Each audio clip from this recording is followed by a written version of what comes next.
I got 2 tickets out here, the gun show. You're fucking welcome in advance. I'm here interviewing my favorite artist here tonight. It's B.A. Johnston in my second favorite podcast in the world on the Punks on Pizza podcast, ladies and gentlemen. Now, hold on, let me show you. Let me get rid of these shirts here. Look at this. What do we got? B.A. Johnston. Oh, wow. Oh, would you have expected that? Would you have seen that? What else have we got here? People love that Golden Girls show. Oh, we'll get back to that. This is a weird one. What's going on here? Another B.A. Johnston. That's a Critters wearing a gremlin. With me as the priest. That one was... Some of the stuff I do might be a bit niche for the people. Or like stuff they don't understand what it is, because Critters might not be as popular. That's that one. This one is not you, but I thought you might have a comment about it. What do you think about that? Oh wait, it's great. Who doesn't love a R.I.P. That ain't about Mother's meatloaf at home. That's what I'm. I also don't think he was eating that much at home either. I'm gonna say I'm not convinced. Crack tends to do that. Yeah, he might not have had it.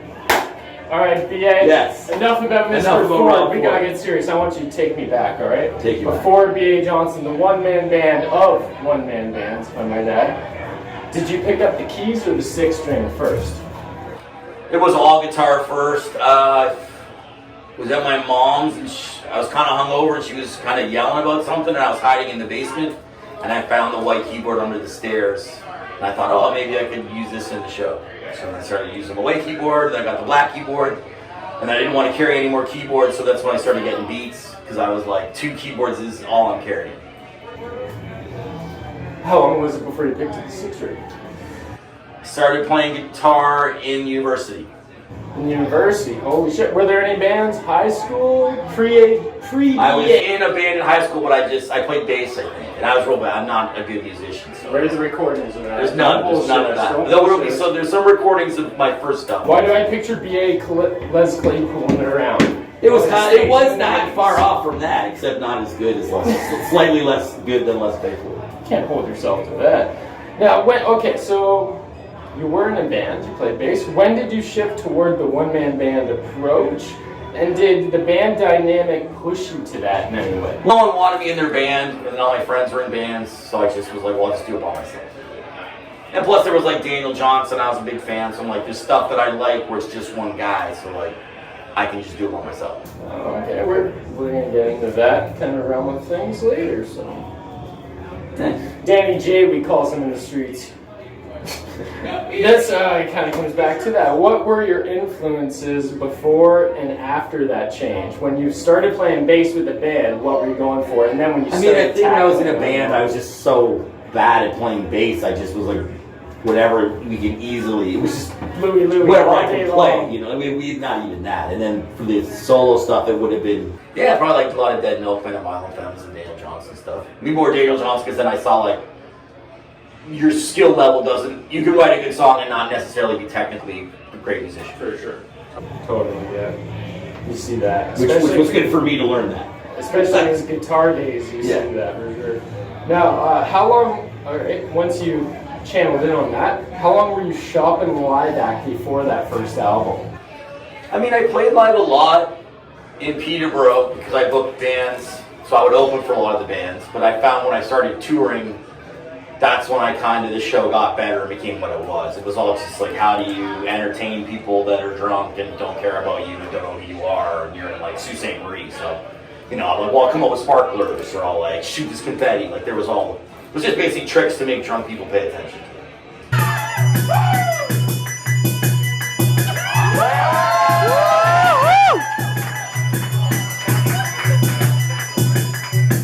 Each word brings you one step closer to death. But Vancouver, you've earned it. Second verse, let's fucking go. Power finish. You fuckers have earned it.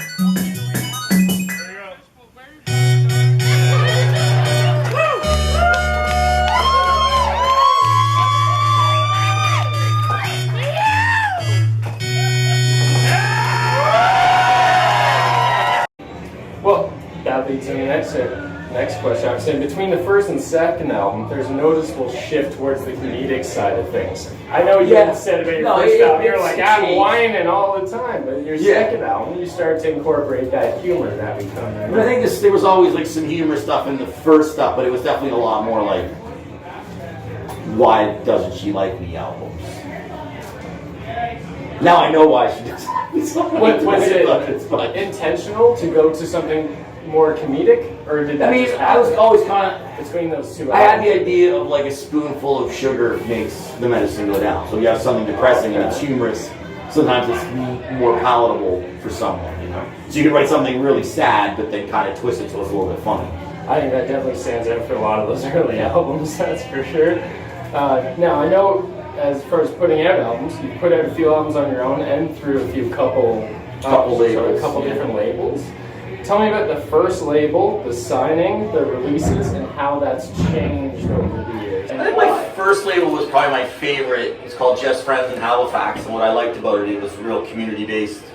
So it was called Just Friends because it was all their buddies, and they just would, one guy was a graphic designer and one guy was kind of a music engineer, so they could help you record, they could help do your album covers, and it was just really, sometimes music isn't always a supportive community, and there it really was. Where like all the bands would be at all the shows, and you play with everybody. That was my first record label, and it was great.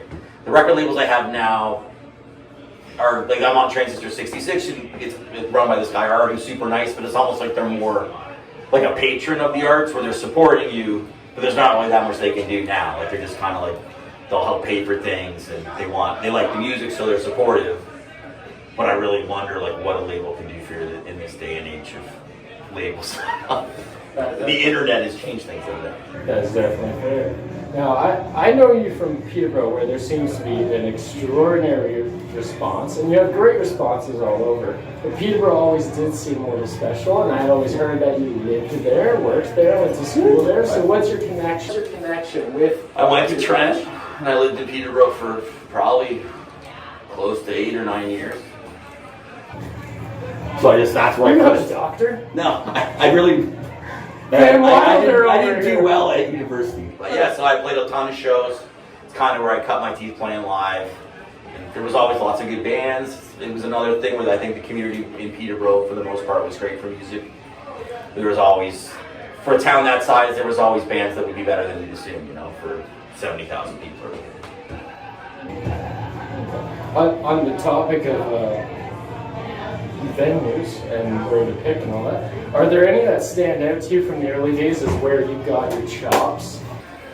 I mean, for me, what I kind of liked about it was you would see, like, a lot of the venues are the same ones that have been there forever, like the Townhouse in Sudbury, or like the Horseshoe in Toronto. So when you finally get to, or the Red Dog in Peterborough was another one that has been there forever. And you look at Exclaim magazine and see, like, Constantine's are touring, and you'd see all these bars and be like, oh, one day maybe I'll get to play there.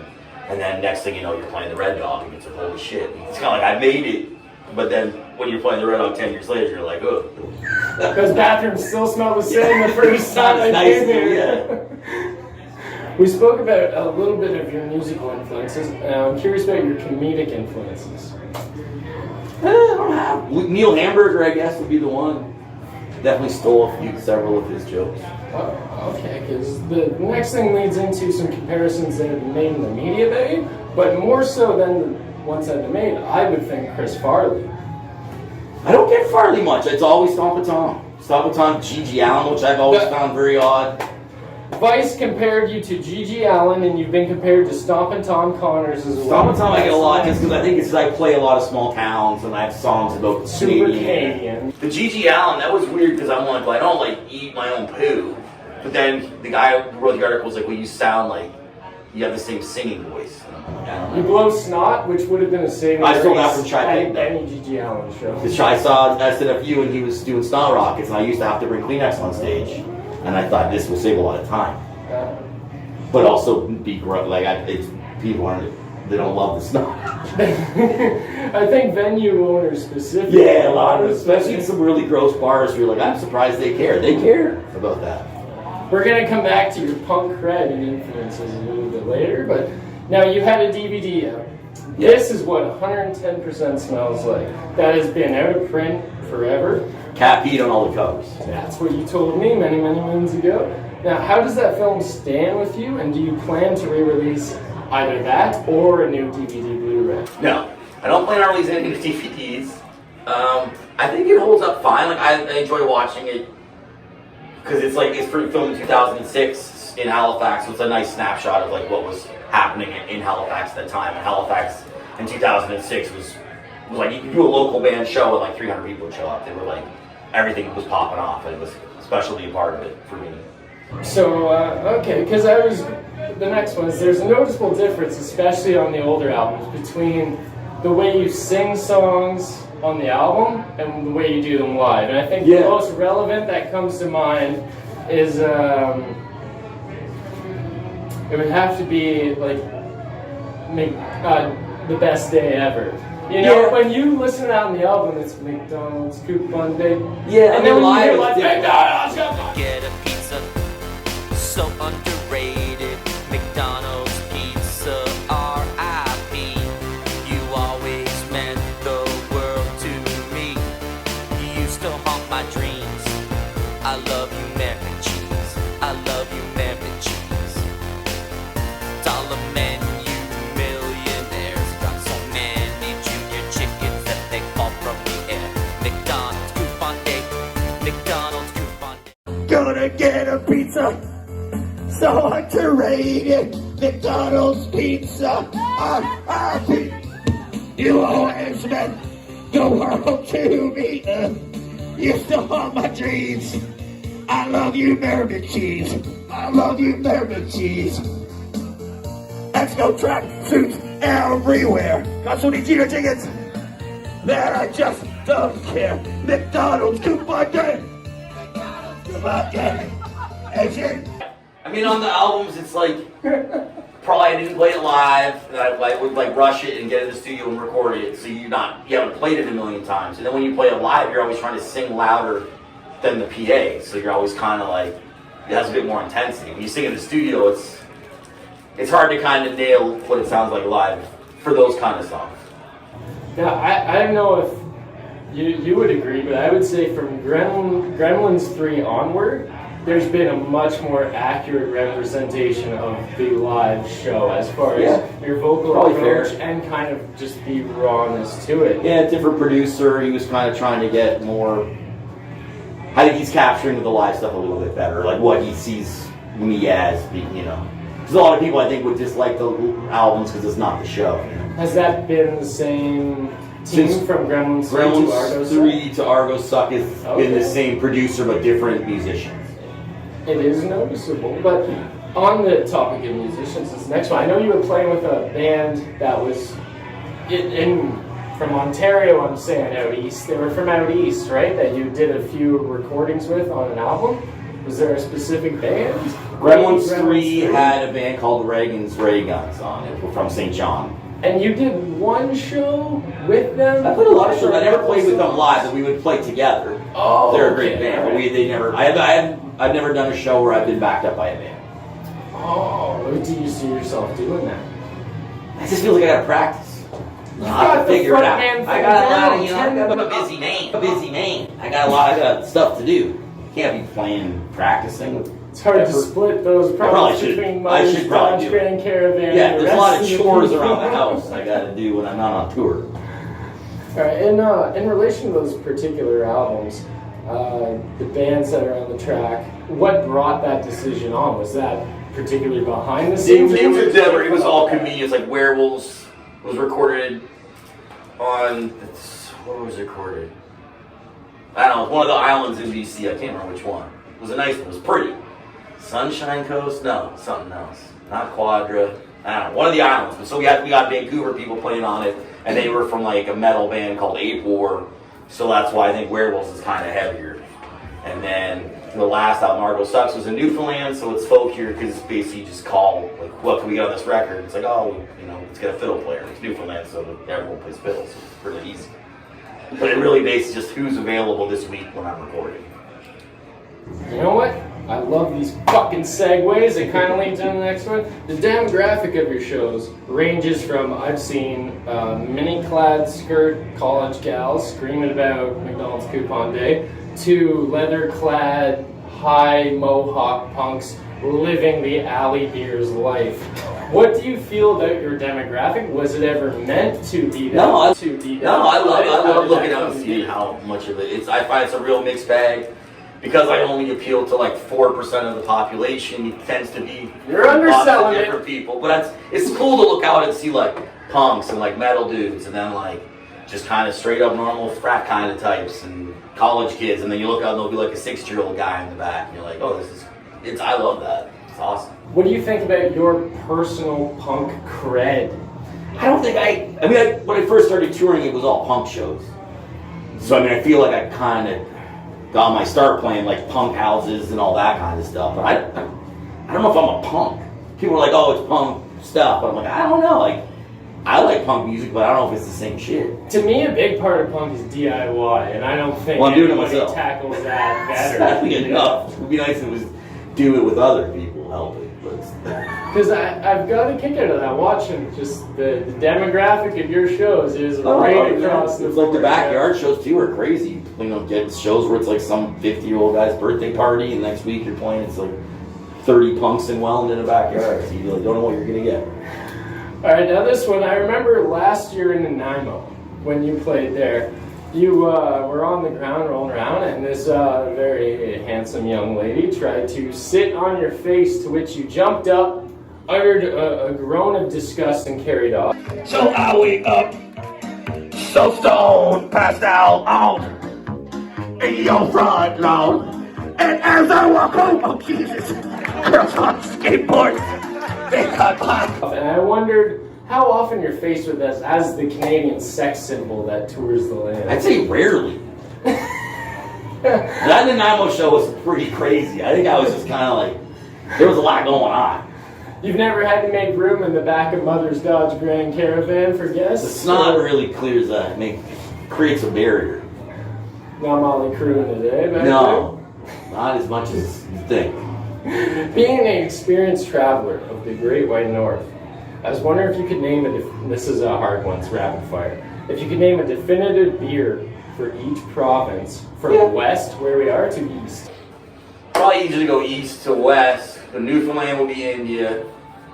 Nova Scotia Schooner. New Brunswick would be Alpine. Quebec would be Molson Export probably. Ontario 50. Manitoba would be Bohemian. Saskatchewan Pilsner. Alberta probably still Pilsner. And then BC, I hate to say kokanee, but I feel like that's kind of like, no one drinks it unless you're in Whistler, but then they all drink it there. I probably thought Lucky, for this since I've been. Yeah, Lucky. But Lucky's American, but I guess it doesn't matter. That's fair. Yeah, or Rainier or Olympia I like a lot. No one in Ontario drinks Lucky. I never even heard tell of that. Lucky was around for a bit. It was like, I remember buying it like 15 years ago. I think it disappeared. Get it out of here, it's delicious though. All right, now we're going to talk about, we just talked about Canada. How do you feel about the international markets and how you've been received there? Do you feel, in America especially, do you think you're going the way of bare naked ladies or tragically hip? I just don't play the States. Like, I have a couple people, like every time I put it on a record, like a guy from Virginia buys it. Like Greg. It's like my audit guy from Las Vegas buys one, but that's pretty much it, those two guys. Did you play? I play the England, it goes over pretty well. Like, it's slow, like slowly building, but like a couple of the towns I'll play and like 50 people come. It's good. You have played in America though, right? Twice. I played Niagara Falls and Iowa City. Both times were a lot of fun. What? No rush to get back? It's just visa related. Like, I don't want to get caught sneaking over, and I don't want to pay $2,000 to do it legally. That's definitely fair. I was wondering, from your experience in the UK and your short-lived experience in the US, if you had any examples from either that you can either expect from one or the other and know that would never happen here. Not really. I find England, they're just kind of like, the audiences are kind of the same. There might be some little different things. So one thing I would find that I've noticed that's strange is Northern Ontario crowds don't clap. Okay. Like Sudbury, Thunder Bay, they don't clap much. That's the thing that I find odd. You think they hate you, then they all buy t-shirts. So, like, they don't, but they're not clapping much. It's strange. England, they clap a lot. Big clappers. They're clappers, eh? You know, the weird thing about Ontario, I find everyone goes, oh, you're from the East Coast. And I'm like, yeah, from Ontario, you're kind of just as Pretty far much from in the the East middle. Coast as you are the West Coast. But, I mean, it's east of here. on, you know, everything. But Ontarians, it's north and south. That's how you divide it Oh, between totally, yeah. Ontarians. But it's funny when East Coast, I go, there's no coast in Yeah, sight it's in not. Ontario. Lake Ontario. Yeah, Lake Superior at best. Okay, now I wanted to ask you here. You've talked plenty of times about your hallucinogenic experiences. Mushrooms keep coming up. I was wondering, what was the first mushroom experience like? God, it was so long ago. Back in 1970. I mean, it was probably always fine. I found mushrooms were always quite, for the most part, quite pleasant. Acid was the one where I had a lot of bad great nights and bad nights, you know. I must admit, we're the opposite. Really? For me, acid is so predictable. Once you know what's going on, you got it. But mushrooms, once you get those waves kicking, Mushrooms, I just watch television. I just put on heavy metal and Stand by turn the on the lava spice rack. lamps, and I'm just in the dark watching that sweet cartoon. All right, now this is personal. Last year, you signed a bunch of records of mine. I meant to bring them, I did not. But you know what? I got a video, and I'll show you guys right now. That one right Do I have there. to sign it? Oh yeah. Sign my name? Yeah, sign your name, BA. Got the big jumbo here. Tim Herb Alexander from Primus was the last person to hold that and sign a record. Wow. There we go. So, not the worst Big company. shot. What's the first thought when you see that record? This one, my first thought is how old this record is and how whiny I sound on it. Or how desperate for love I was back in 2002. I feel like I should have just been less complainy. Was that a reissue? This is, yeah. No, it's the first time it was ever on vinyl. Oh, okay. Yeah. All right. All right, next. Next one. We'll fly through them. Oh, shit. Oh, wow. Look at that Blue Streak sticker there, Oh, eh? it's $15. You know Tim's it, raised you his know. prices, too, now. You know, $15 these days. All right, and this album. This is my good album. This is the first album I was ever actually happy with. And it's my top selling album of all time. It's easier though when they're early, you know? Yeah, well, and that's back when people bought CDs. I sold a lot of CDs. It's back when people loved compact discs. That's how old I am. 30. You can add some numbers to that now, sadly. All right. All right, we're flipping them. We're going quick. Well, this one. Well, yeah, another Blue Streak sticker on there. Oh, you'll see a few of those. Better. Tim with the markups. See, now I should be able to say Les Claypool, do it. Yeah. E.A. Johnston did. Dude. Hi, dudes. Like who? I just remember being really high watching this movie, and then he actually says hi, dudes, and then I was like, that's what we're calling the record right there, boom. Easy peasy. And then on the cover, it's just going to be him waving. So that's all that was. This one, this makes me think how much I miss this sweater. Because someone stole it from a bar in Montreal, and the owner saw who stole it, and then I was like, who stole my sweater? And she said, I'm not going to rat them out. And I was like, we're French not rival Canada. gangs here. I'm like, just tell me who took my sweater, lady. I can't get another one. It's hard in the streets of Montreal. Yeah, it was weird. So I was bummed out, because look at how great that sweater is. That's a good sweater. It looks like it's Photoshop. Still going? Oh, yes. All We're right. going. This record, this is a good one. This record makes me think of, I actually just think about recording them, because I did this with a guy, Mike O'Neill from the Inbreds. He was super nice. He only ever did this one record. I think it was my last Halifax record I did, because I did all my records in Halifax, and this is the last one I did there up until this point. So yeah, so kind of my end of my Halifax era, I guess, kind of. Now I'm crying. I feel sad now. It's on my gut. A big marker. Is that it? That's it. I feel like we're getting into we're the still new going. era of V.A. Johnston. Yeah, we're getting into here. the future. This record makes me think of copyright infringement, which is what happened with this record, because Spotify did not like the cover, and they made me on Spotify, this head is gone, it's my head, and I had to change the title to Gremlins 3 Donaires After Midnight, which was super annoying. That's hilarious. And I thought I could argue with Spotify, and it turns out you can't. They just tell you you're wrong, and then they win the argument, which kind of stinks. I feel like I'm ruining these records with my terrible singing. You gotta get that Joe Rogan. Yeah, I gotta get behind a little better. This one's a little warped from the rain, but the record worked just fine. That's good. Actually. I feel I'm gonna get another one I'm really proud of. I like the gooey guy on here. You And really I like the cover. This is probably one of my favorite covers just because it's so metal. And I'm not like a metal. Like I like metal, but I can't really claim my show is that metal. So I'm like living vicariously through my album cover. The heavy metal records, they lie on the floor. Yes. Oh yeah, it's true, man. I know the words. Oh shit! All right, and here we are. New record, Werewolves. This record, I'm just happy it finally came out because I think it was recording session was canceled 3 times. There was problems with the pressing plant. They were worried about, again, copyright stuff because we sampled Puchinsky, a TV show from the 80s, and then they got the one record plant refused to press it, and we had to switch plants because they thought the Puchinsky people would, like, come looking. And I kept being like, they're probably all dead. And that's what this makes me think. So there's been no search from the Puchinsky people? Puchinsky people do not care. They're fine with it because I think they're all dead or don't care about Puchinsky. I think it's probably the best promotion they're getting. Yeah, I think it is. There's a lot of Puchinsky stuff going on. We're repping Puchinsky hard on this record. All right, thanks a lot, No, DA. thank you. Puchinsky or what? You signed every record with a completely different fucking autograph, and there's not that many letters to your autograph.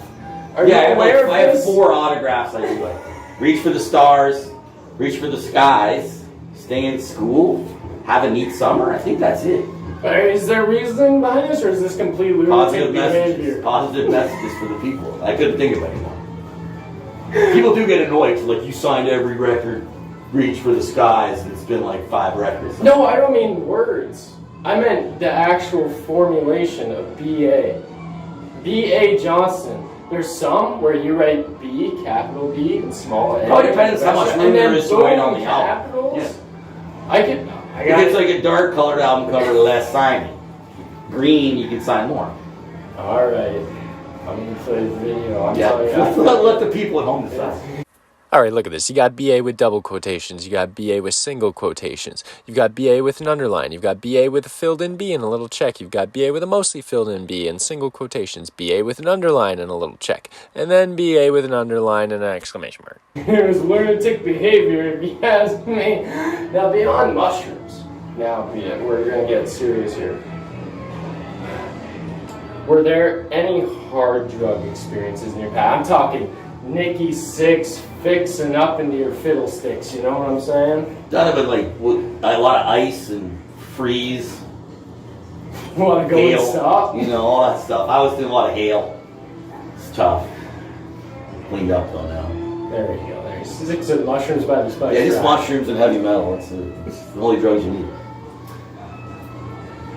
No, your music video game, it has stepped up immensely in the last few years. Green screens, other actors, A lot of green entire screens, yeah. things. The chicken wings one was so fucking reminiscent of Troma's. Oh yeah. I thought you were gonna say Family Guy, but no. No, Troma's. Poultrygeist. Okay, yeah. It fucking totally was. We probably had a Poultrygeist. trauma-like budget. And I know you've been known to wear the I Love the Monster Hero shirt. Yes. Could Yeah, you of course. speak a little bit about what trauma has meant to you? I just love bad movies. Toxic Rhapsody is pretty good. I like the whole like dude's gonna fight someone and like a van pulls up and like 8 people get out and go like this and then they fight in a circle. That's really good. I thought maybe it was the child head crushing that got you. Oh, the tread crushing. Yeah, I forgot about that. The honeydew. Now I'm picturing it. Now we went into the 80s movies and went, the next question, these fucking segues. I'm half erect. 28. That's the question number, 28. 80s horror seems to play a recurring role in your records. Now give me a give me a top 5 of what somebody who's completely unfamiliar with anything needs to get into to understand the 80s horror. I mean, this is bad. I don't like real scary movies, so for me, it's just like killer clowns from outer space kind of stuff. I like goofy shit too. Raiders Monster 2, 5. Gremlins 2, which I like better than Gremlins 1, Ghoulies. So you're like a puppet, Leprechaun in Love. That's an underrated one. I like tiny things killing people. That's my music, my movie love. Is there a puppet master? Yeah, Evil Dead 2. I like that one. It's really good. They're taller though. Now I want to ask you. Don't let me interrupt. I want to ask you about some other one-man bands, and if they did anything for you or not. Okay. First off, one of the earliest, Hassel Atkins. I think it's Hot Dog song. Is that Hassel? Is that super right? Hot Dog. Yeah, that's good. Yeah. Bloodshot Bill. Love Bill. Toured with him. We did a tour to Newfoundland together a long time ago. Great show. Awesome guy. He's definitely more in the vein of the Hassel Atkins side of the band. He can actually play his guitars. Yeah. You play guitar. Yeah, but not like Bill can play. Okay, well maybe here's the middle ground. Greg Reckus. I don't think I know that. I've heard of him, but I don't think I've ever seen him. Oh, I thought you definitely played out of Winnipeg. Alright, and now I hate to say this in front of you, but my favorite one-man band, human being of all time, the Wild Man Fisher. Has that ever played? Never, no, I've never heard of him. Out of the loop these days. What? I have to check it out. Played with Zappa, 1968, total schizophrenic. I have to look into that. I'm telling you, Daniel Johnston is pale and tame in All right, I'll comparison. check it out. I got free time. Look into it. You're flying, you're not driving. Yeah, I'll be at the airport. I'll be Googling. When you look back at your beautiful career traveling the world, what's your proudest performance that you've been able to nail down? I'm just kind of happy I'm doing it, you know? It sounds like a cliche and kind of like lame or whatever, but I do feel very blessed to be able to have this as like my job. I guess in recent memory, I played a festival called Riverfest. I tend to not play well during shows I should be good. I tend to not be as good, and that one was like busy, like maybe like 300 people.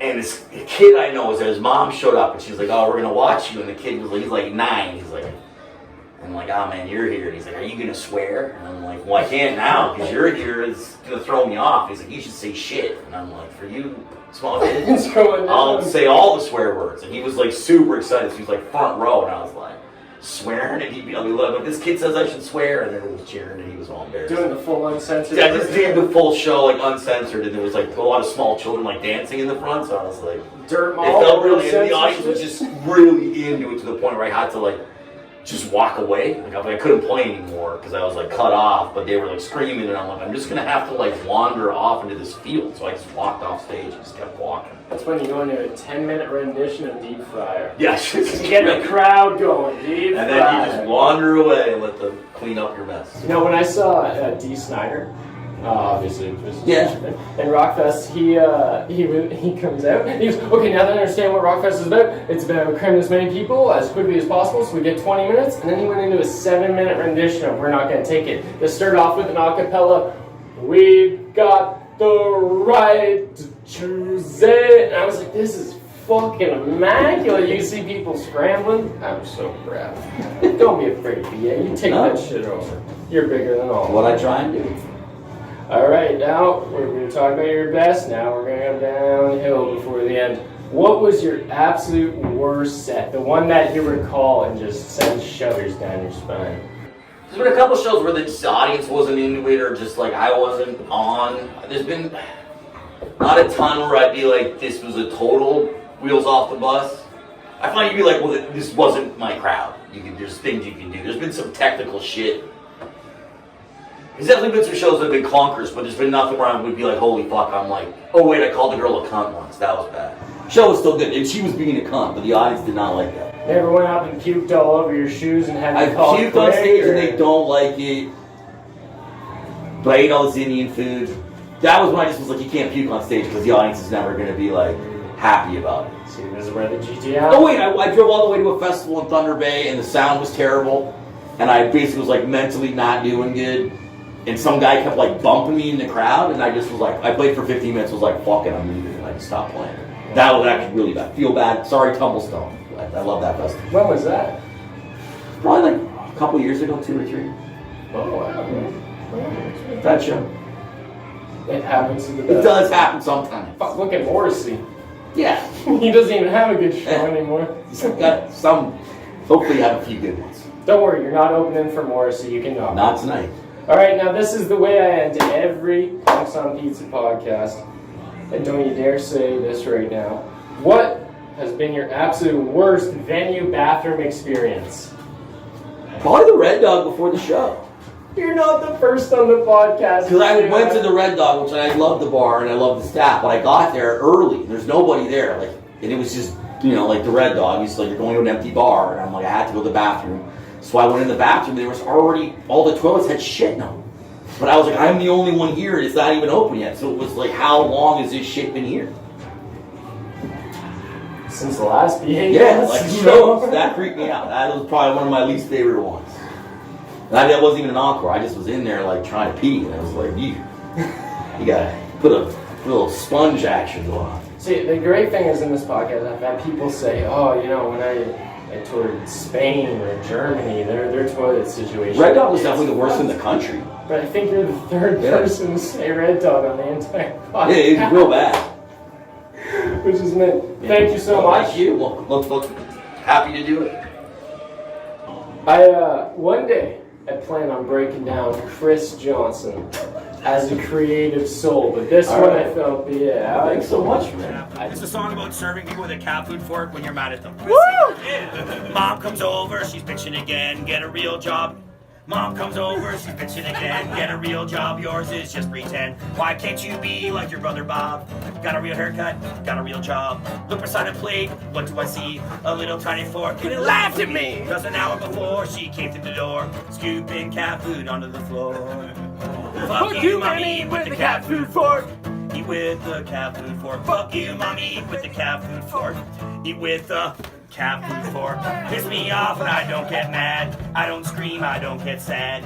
Friskies, fancy feast. Noting cat food, some cat treats. Eating my dinner, tell me it's great. Cats look about you, cleaning your plate.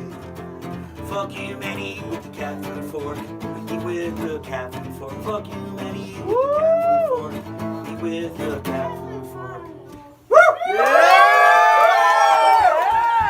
Oh, let's get out. Let's